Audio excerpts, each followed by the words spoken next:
welcome back to my playlist of English classes. So today I'm going to talk about a topic that we can't really find on grammar books, but actually it's a very recurring question I receive, so I really want to answer, and I'll try to be as clear as possible. So I'm talking about the use, the function, the use, we can say the meaning of the word ain't.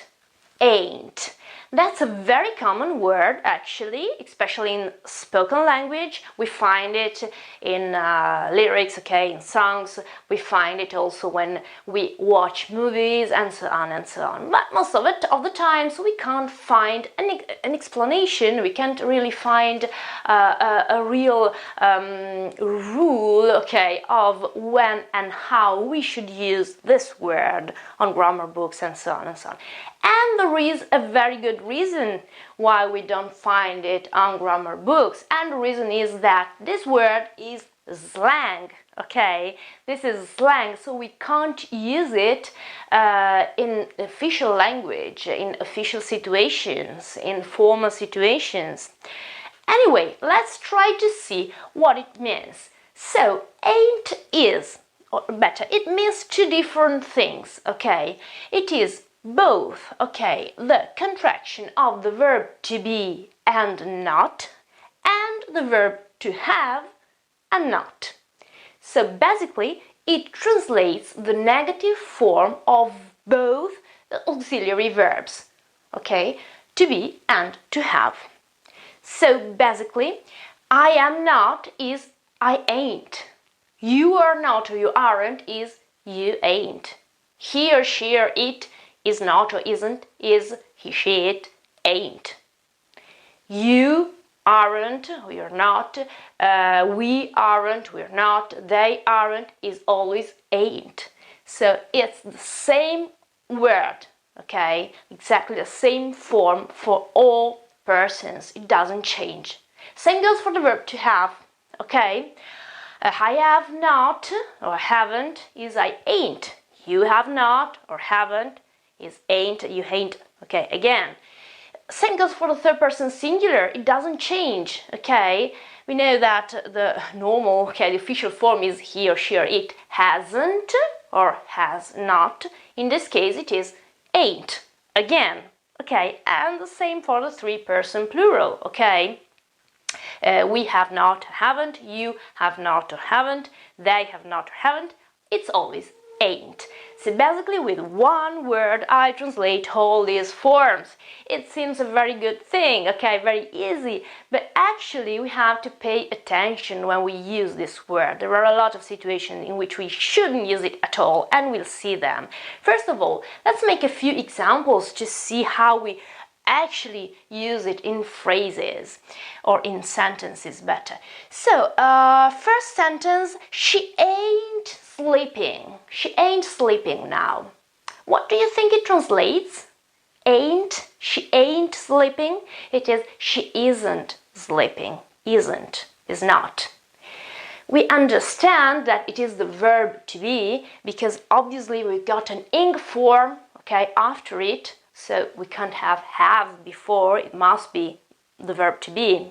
We have no other choices, So basically we understand whether it is the verb to be or the verb to have, depending on the context, depending on the sentence, of the rest of the verb, maybe, as in this case. The other example, I ain't called her. I ain't called her.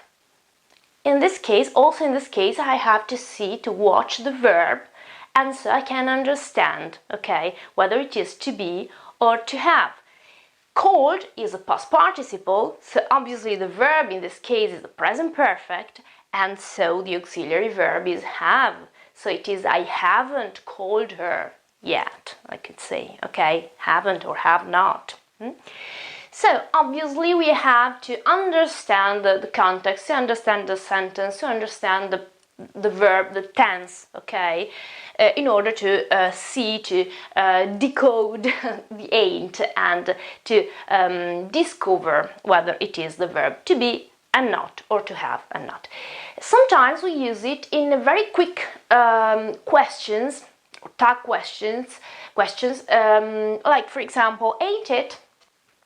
As I said before, it's a very colloquial form, so that's a very common way to use it. Example, oh, yes, it is awesome, ain't it? Okay, isn't it?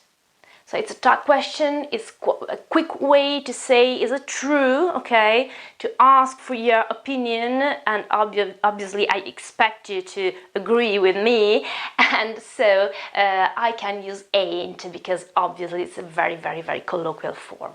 So, remember that there are a lot of situations when you shouldn't use ain't at all, okay? As I said before, it is slang, and most of the times it is considered a quite uneducated form, sometimes even not so kind or polite. Especially we can say that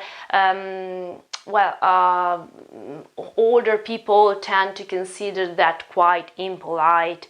But anyway, in official situations, exams or at work or whatever, you absolutely mustn't use it, okay? Absolutely. There are situations where you can use it, it's fine to use it. First of all, remember that it isn't true. I don't know why people say that, but they're always repeating this thing, and I want to make it clear. This is not an American English, or better, it's not only American English. Okay, it is used in America as well, but it is also used in the UK. Absolutely. For example, if you have got friends who are used to talking in a Cockney dialect, you know that the Cockney dialect is a dialect they use in London, okay, especially it was in the eastern London, and it was, the origins was long time ago and was used amongst proletarians, and now obviously the Cockney accent is very famous. Well, they use this word a lot, they use ain't a lot. So it is slang, but it's not just American slang. So if you use it, it doesn't make you more American at all, okay? It is both English, or better British, and American, but always slang. So it is okay if you use it when you try to use a specific dialect, okay? Or if you've got friends and they are all Cockney friends, for example, and they're all using the same dialect, and you want to use the same words they use, so you can absolutely say ain't, and it's perfect. You can also use it in specific phrases or sayings that actually want this word. I made an example here, there are many actually, this is one of the most common ones probably. It is, if it ain't broke, don't fix it. Pay attention because it's not broken, even if it should be broken, okay, the correct form should be broken, but anyway, that's the phrase. If it ain't broke, don't fix it. So if it's not necessary, don't do anything, okay, and just leave it alone. In this case, this phrase is very, very, very common, and it is known the way it is, so you can change it. And even if you're at work and for some reason you really want to say that, I think you can, because that's the way that phrase is, okay? So for phrases, or again, if you're a songwriter, okay, and you write lyrics, you write songs, then you can use ain't. It is used a lot in lyrics, okay, it is used a lot in songs. For a very simple reason, because it's very short and it's easy to use, okay, when we write songs. There's an example that is really very famous, and I'm talking of the song Ain't No Sunshine, okay. The full line is ain't no sunshine when she's gone. It's extremely famous. The song by Bill Withers, Ain't No Sunshine. It wouldn't be the same if I said there is no sunshine. It's not the same. Ain't No Sunshine is much better. Okay, so obviously in this case, if you write songs, you can absolutely use it. But you shouldn't use it, you mustn't use it, okay, at all in official situations. As I said before, exams or situations at work or during interviews, don't ever do that. Someone thinks that using this makes you look more British. Well, it doesn't, okay? Use a correct English form, okay, when you're in an official environment. But pay attention, even in unofficial situations, so in more informal situations, don't try to use this word or other slang words actually if you're just trying to imitate a native speaker. For a very simple reason, because there are some words that we can really understand, we can really decide, okay, to use or not, just if we're native speakers, so we can understand from the context, from the general tone, from the sentence I'm saying, other people, the situation in general, whether it is correct to use that word or not. That's a risk if you're not native speakers. And so it would sound a little bit strange, like you're trying to forcing your imitation of a native speaker, okay? If you try to imitate pronunciation and everything, that's great. Obviously, they will praise your effort. But this is a step too much, okay, probably, because it becomes a little bit funny and it's not the effect we want, okay? So it's better to avoid it in that case. Just one more thing I'd like to tell you about ain't, and it is it's something you have already noticed probably when we mentioned the song here. Ain't no sunshine. What do you notice? The double negative. Ain't no sunshine. That isn't something we could say, okay, when using normal and official forms. You would say there is no sunshine, okay, with a positive verb, and then I can use no. Or there isn't any sunshine, okay, so negative verb, but then I use any, I don't use no. I can't use the double negative in English, we know that. But with ain't, most of the times we use the double negative, okay. Ain't no sunshine, but there are many examples also in this case. I wrote a few just to give you an idea. I ain't got no money. Obviously, ain't here is haven't, okay. Obviously, it can be I am not, okay. It is obviously I have got no money. I have got no money, okay. It's the normal form. Or I haven't, negative, got any money.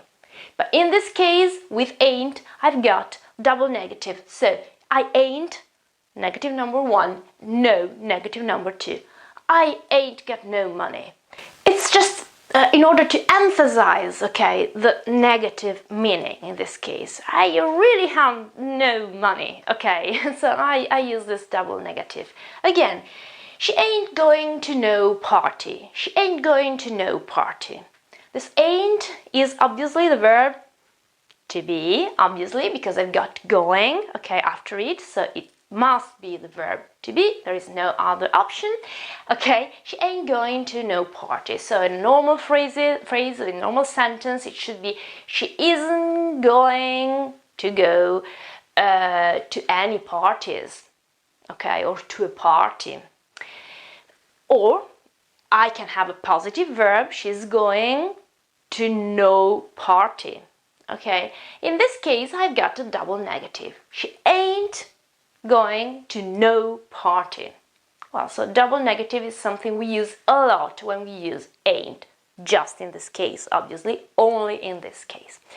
Well, I hope I've explained it in a clear way and that you know what ain't is and when you shouldn't use it. No, now I'm kidding. Obviously, you can decide to use it. It's fine. It's your choice. You just remember these situations. It is very important to decide when we can or we can't or we'd better not use a certain form, obviously, in a foreign language, especially in a foreign language, because we are not so used, okay, to different situations, different tones. So we try to be more careful, okay? We should be more careful sometimes. But obviously this is a form you will hear a lot and read a lot, so it is very important that you remember and you know what it means. Well, I hope it's been interesting for you, and as always, if you liked my video, please thumbs up, and please subscribe my channel and share this video if you believe that someone else could be interested in this topic. And we will meet very, very soon again with English language. Thank you, see ya!